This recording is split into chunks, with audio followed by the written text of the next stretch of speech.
প্রিয় শিক্ষার্থী বন্ধুরা, আসসালামু আলাইকুম ওয়া রাহমাতুল্লাহ। এনএসএন একাডেমির পক্ষ থেকে তোমাদেরকে জানাচ্ছি অভিনন্দন। প্রিয় শিক্ষার্থী বন্ধুরা, এখন আমরা দেখব ক্লাস 7 ইংলিশ গ্রামারের পেজ নাম্বার 3। তো চলো আমরা দেখি পেজ নাম্বার 3 এর মধ্যে কোন কোন বিষয় নিয়ে আলোচনা করা হয়েছে। আমরা এখানে দেখতে পাচ্ছি যে অনেকগুলো কাজ দেওয়া হয়েছে এখানে। তো একটু একটু করে আমরা সবগুলো সমাধান করব। আর এটি হচ্ছে যে মূল যে কাজটা, সেটা হচ্ছে যে সিঙ্গুলার থেকে প্লুরাল, মানে এক বচন থেকে বহু বচন করার পার্ট এটা। তো এগুলো সবগুলো হচ্ছে যে আমরা আমাদের আনসার সেকশনে রেডি করে রেখেছি তোমাদের জন্য। এখন তোমাদেরকে সেখানে নিয়ে যাবো। আর সেখানে যাওয়ার আগে বলে নিচ্ছি, যদি আমাদের ক্লাসগুলো তোমাদের ভালো লাগে প্লিজ অবশ্যই আমাদের ভিডিওতে একটি লাইক দিবে এবং হচ্ছে যে আমাদের চ্যানেলটি সাবস্ক্রাইব করবে। আর যারা অলরেডি সাবস্ক্রাইব করেছো তাদের সবাইকে জানাচ্ছি অসংখ্য অসংখ্য ধন্যবাদ। এই হচ্ছে আমাদের আনসার সেকশন। সো প্রিয় বন্ধুরা, আমরা যদি তোমাদেরকে একটু বুঝিয়ে দিই, আমাদের মনে হচ্ছে যে তোমরা খুব সহজে এটা বুঝতে পারবে।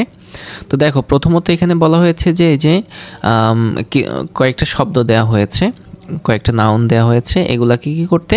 সিঙ্গুলার থেকে প্লুরাল করতে, তার মানে হচ্ছে এক বচন থেকে বহু বচনে কনভার্ট করতে।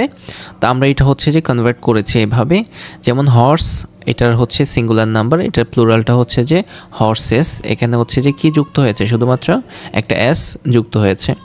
আচ্ছা, এরপরে হচ্ছে যে গ্লাস, গ্লাসের প্লুরাল হচ্ছে যে গ্লাসেস, এখানে ইএস যোগ করা হয়েছে।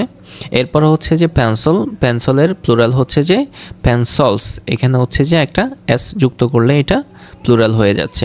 এরপর টমেটো, এটা হচ্ছে সিঙ্গুলার নাম্বার, আর এটা হচ্ছে যে প্লুরাল করতে হলে হচ্ছে যে একটা এস যুক্ত করলেই প্লুরাল হয়ে যাচ্ছে। এরপরে হচ্ছে যে ওমেন, ওমেনের প্লুরাল হচ্ছে যে বহুবচন হচ্ছে যে এখানে ম্যানের জায়গায় একটা ই দিলেই হয়ে যাচ্ছে।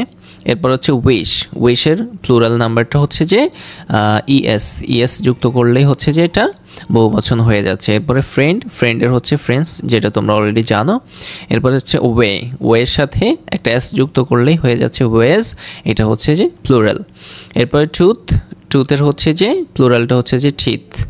তারপরে হচ্ছে যে ট্রাক, ট্রাকের প্লুরালটা হচ্ছে যে ট্রাকস, এখানে শুধুমাত্র একটা এস অতিরিক্ত যোগ করলেই হয়ে যাচ্ছে।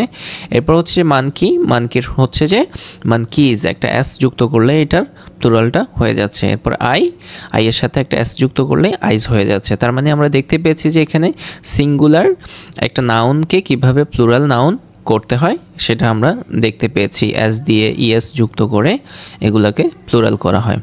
আচ্ছা, এরপর আমরা দেখব হচ্ছে যে ডি নাম্বার। এখানে বলা হয়েছে যে rewrite this sentences using plural numbers, one is done for you. তার মানে হচ্ছে যে একটা আমাদের জন্য করে দেওয়া হয়েছে, এখানে যেই নাউনগুলো আছে এই নাউনগুলোকে প্লুরাল করে এই সেন্টেন্সটাকে পুনরায় লেখার জন্য বলা হয়েছে। আচ্ছা, তারা হচ্ছে যেহেতু অলরেডি একটা করে দিয়েছে সেটা আমরা আলোচনা করছি না, আমরা হচ্ছে 2 নাম্বারটা দেখতেছি। তো এখানে আমরা দেখতে পাচ্ছি যে a tiger is a ferocious animal, তার মানে হচ্ছে যে বাঘ হচ্ছে যে একটি হিংস্র প্রাণী। তো এটাকে যদি আমরা প্লুরাল করতে চাই, তার মানে বহু বচন করতে চাই, তাহলে হচ্ছে যে আমরা কি করব? প্রথমত অনেকগুলা বাঘকে বুঝাইতে হবে। তার মানে হচ্ছে টাইগার্স মানে অনেকগুলা বাঘকে বোঝাচ্ছে টাইগার্স। তো অনেকগুলা বাঘ বুঝাইলে এখানে কিন্তু নর্মালি ইজ হয় না, আর হয়। অনেকগুলা বুঝাইলে আর হয়, যেহেতু এখানে একটি বুঝিয়েছে আর টাইগার, সেই জন্য এখানে ইজ দিয়েছে। যেহেতু আমরা অনেকগুলো বুঝাচ্ছি সেই জন্য হচ্ছে ইজ হবে না, আর হবে। তার মানে হচ্ছে টাইগার্স বাঘেরা, আর ফেরোশাস অ্যানিমালস বাঘেরা হচ্ছে কি হিংস্র প্রাণী। এই যে, আর এখানে অ্যানিমালসের মধ্যে একটা এস যুক্ত করেছি, ঠিক আছে। আচ্ছা, এই গেল হচ্ছে যে 2 নাম্বার। তারপর হচ্ছে 3 নাম্বার। 3 নাম্বার হচ্ছে যে আ ব্যাংকার আর্নস মোর মানি দেন আ টিচার, একজন শিক্ষক থেকে একজন ব্যাংকার বেশি টাকা আয় করে। তো আমরা হচ্ছে যে এখানে যেহেতু একজন ব্যাংকার বলেছে, আমরা এখানে অনেকজন ব্যাংকার বোঝাবো। তার মানে হচ্ছে যে ব্যাংকার্স দিলেই কিন্তু অনেকজন ব্যাংকার হয়ে যাচ্ছে। এরপরে এখানে দেখতে পাচ্ছ যে আর্নস দিয়েছে, যেহেতু এখানে সিঙ্গুলার নাম্বারে একজন ব্যাংকার বুঝাইলে আয়ের সাথে একটা এস থাকে, আর্নস হয়ে যায়। কিন্তু যখন আমরা অনেকজন ব্যাংকার বোঝাবো তখন এখানে আর এসটি দিতে হবে না, আর্ন হয়ে যায়। তাহলে হলো কি? ব্যাংকার্স আর্ন, তারপরে বাকিটাই যে এখান থেকে মোর মানি দেন আ টিচার। তো আমরা এটাকে এভাবেও দিতে পারি, মোর মানি দেন টিচার, আনা দিলেও হচ্ছে। এরপর হচ্ছে 4 নাম্বার 4। এখানে বলা হয়েছে a laptop is an expensive piece of equipment. তো এখানে যেহেতু ল্যাপটপ দিয়েছে একটি ল্যাপটপ আর এখানে ইজ দিয়েছে, তাহলে এই দুইটা জিনিসকে প্রথমত আমরা পরিবর্তন করব। ল্যাপটপ একটা ল্যাপটপকে ল্যাপটপস মানে অনেকগুলো ল্যাপটপ বানাবো, তাহলে ল্যাপটপস লিখেছি এরপরে হচ্ছে ইজটাকে আমরা আর করেছি। হ্যাঁ, তারপরে যেটা ছিল সেটাকে আমরা যেভাবে আছে ওইভাবে বসাই দিল, হয়ে যাচ্ছে an expensive piece of equipment. এরপর হচ্ছে নাম্বার 5, এখানে বলা হয়েছে যে I student has to work hard, একজন ছাত্রের ওয়ার্ক হার্ড করা উচিত, তার মানে হচ্ছে যে কঠোর পরিশ্রম করা উচিত। তো প্রথমত আমরা দেখে নিচ্ছি এখানে আই স্টুডেন্ট মানে একজন ছাত্র, তো একজন ছাত্রকে আমরা করব কি অনেকজন ছাত্রতে রূপান্তর করব, তাহলে স্টুডেন্টস দিলে হয়ে যাচ্ছে এই যে স্টুডেন্টস, তার মানে হচ্ছে যে এটা প্লুরাল হয়ে গেল। এরপরে হচ্ছে এখানে একটু কাজ আছে যে হ্যাজ টু মানে হ্যাজ টু ওয়ার্ক মানে করতে হবে, তাহলে একজনের করতে হবে, তাহলে যদি অনেকজনের করতে হয় তাহলে এখানে হ্যাজের জায়গায় হ্যাভ দিলে হয়ে যাচ্ছে হ্যাভ টু ওয়ার্ক হার্ড, তার মানে হয়ে গেল। এরপর হচ্ছে নাম্বার 6, এখানে বলা হচ্ছে যে a good book helps to pass time, তাহলে হচ্ছে একটা ভালো বই তোমাকে সাহায্য করে কি করার জন্য, সময় অতিবাহিত করার জন্য সাহায্য করে। আচ্ছা, তো এখানে যেহেতু একটা ভালো বই, এই জায়গাটাকে আমরা কি করব অনেকগুলো ভালো বইতে নিয়ে যাব, যেমন গুড বুকস মানে হচ্ছে যে ভালো বইগুলো, হেল্প টু পাস টাইম মানে হচ্ছে যে সাহায্য করে কি করার জন্য, সময় অতিবাহিত করার জন্য। মানে এখানে একটা ম্যাজিক আছে, সেটা হচ্ছে যে তোমরা দেখতে পাচ্ছ না এখানে এসটা ছিল, এটা মূলত আমরা তুলে দিয়েছি যেহেতু প্লুরাল হয়ে গেছে, এখানে আর এসটি হবে না। সো প্রিয় বন্ধুরা, এরপরে এখন আমরা দেখব হচ্ছে যে ই নাম্বার। তো চলো দেখি ই নাম্বারে কি বলা হয়েছে।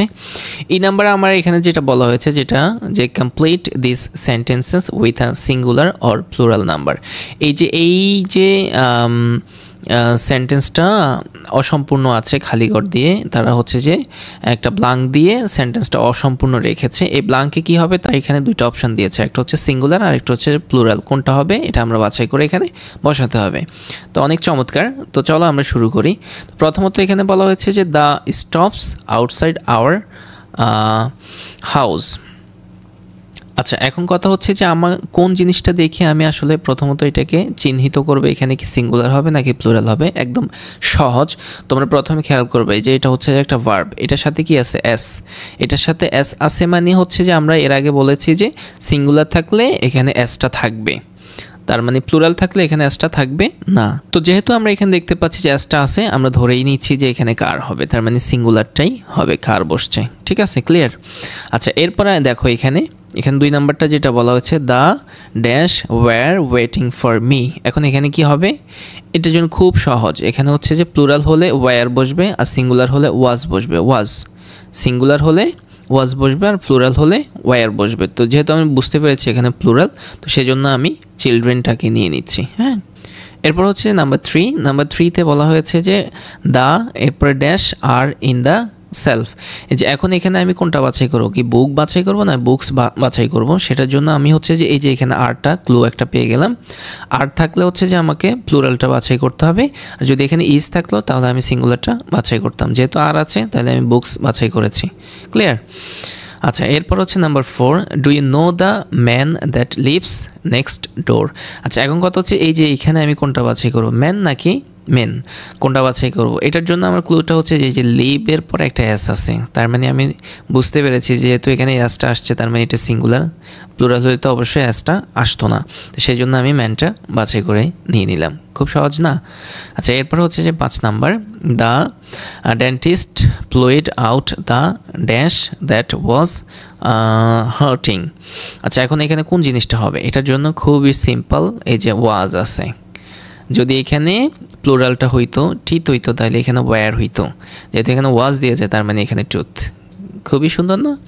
আচ্ছা, এরপর হচ্ছে number 6, the boy who was waiting here has gone home. আচ্ছা, এখন এখানে কি হবে, এই যে আমরা ক্লু পেয়ে গেছি, ওয়াজ আছে, ওয়াজ থাকলে আমার বয় হবে, যদি এখানে বয়েজ হইতো তাহলে এখানে ওয়্যার হইতো, এখানে যদি ওয়্যার হইতো তাহলে আমি এখানে বয়েজ দিতে হইতো। তো আশা করছি যে তোমরা বুঝতে পারছো এবং খুবই এনজয় করছো আমাদের ভিডিওগুলো। আমরা সবসময় চেষ্টা করি যে কীভাবে তোমাদেরকে খুব সহজভাবে উপস্থাপন করা যায় এবং বুঝিয়ে দেওয়া যায়, যেন তুমি তোমার ক্লাসে সবার থেকে এগিয়ে থাকো। আচ্ছা, এরপরে আমরা চলে যাচ্ছি, ওকে একটু মুছিয়ে নিচ্ছি। তারপরে আমাদের হচ্ছে যে যেটা দেয়া আছে সেটা হচ্ছে এফ নাম্বার। তো চলো দেখি আমরা এফের মধ্যে কি বলা হয়েছে।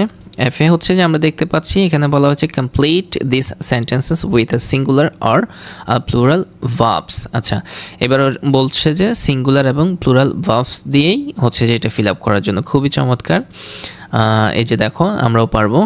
তো এখানে প্রথমত the children ready for school, এখন কোনটা হবে, ইজ গেটিং নাকি আর গেটিং? এখানেই হচ্ছে যে ক্লুটা আছে। দেখো এই যে চিলড্রেন, এই যে এটা হচ্ছে প্লুরাল, প্লুরাল হইলে আমরা জানি যে আর হবে, তো যেহেতু আর এখানে আছে আর একটা দিয়ে দিচ্ছি। ওকে, সহজ না? হ্যাঁ। তারপর হচ্ছে টুতে হচ্ছে দ্য আঙ্কল, মাই আঙ্কল, তার মানে হচ্ছে মাই আঙ্কল কয়জন, একজন, একজন হলে কি হবে, ইজ হবে, আর অনেকজন হইলে আর হবে, তো যেহেতু একজন তাহলে ইজ দিয়ে দিচ্ছি। বাহ, কত সহজ। এরপর হচ্ছে the flower smell or smells. তো দ্য ফ্লাওয়ার যেহেতু সে নির্দিষ্ট করে বলছে, তার মানে একটা ফ্লাওয়ারের স্মেলটাই বলা হয়েছে, তাহলে এখানে সিঙ্গুলার বসিয়ে দিচ্ছি আমি, স্মেলস দিলাম না। আচ্ছা, তারপর হচ্ছে যে দ্য চকলেটস, এই যে এইখানেই কিন্তু ক্লুটা আছে, চকলেটস তার মানে অনেকগুলো চকলেটকে বুঝাইছে, তার মানে এখানে এটা ফ্লুরাল হবে। কোনটা ফ্লুরাল? এইটা ফ্লুরাল, এটা সিঙ্গুলার, তাইলে ওয়্যারটা বসাই দিলাম। আচ্ছা, এরপরে হচ্ছে 5 নাম্বার দ্য লেটার্স, দেখছ লেটার্স, এখানে প্লুরাল বুঝাইছে, তার মানে হচ্ছে যে আমি খুব সহজে ওয়্যারটাকে এখান থেকে এনে এখানে টুস করে বসাই দিচ্ছি। আচ্ছা, এরপর হচ্ছে number 6 the young man you meet yesterday, কোনটা হবে, দ্য ইয়াং ম্যান মানে একজন মানুষকে বুঝাইছে, তার মানে একজনকে বুঝাইলে হবে হ্যাজ বিন, আর অনেক মানুষকে বুঝাইলে হবে হ্যাভ বিন। যেহেতু একজনকে বুঝাইছে, এটাকে আমরা এখান থেকে এনে। সো প্রিয় বন্ধুরা, এটাই ছিল হচ্ছে যে তোমাদের ইংলিশ গ্রামারের পেজ নাম্বার 3। আশা করছি যে তোমরা খুবই এনজয়ের সাথে আমাদের ক্লাসটি করেছো। তা আমাদের সঙ্গে থাকার জন্য তোমাদেরকে জানাচ্ছি অসংখ্য অসংখ্য ধন্যবাদ। ভালো থাকবে, সুস্থ থাকবে। আসসালামু আলাইকুম রহমতুল্লাহ। এনএসএন একাডেমির সঙ্গে থাকবে।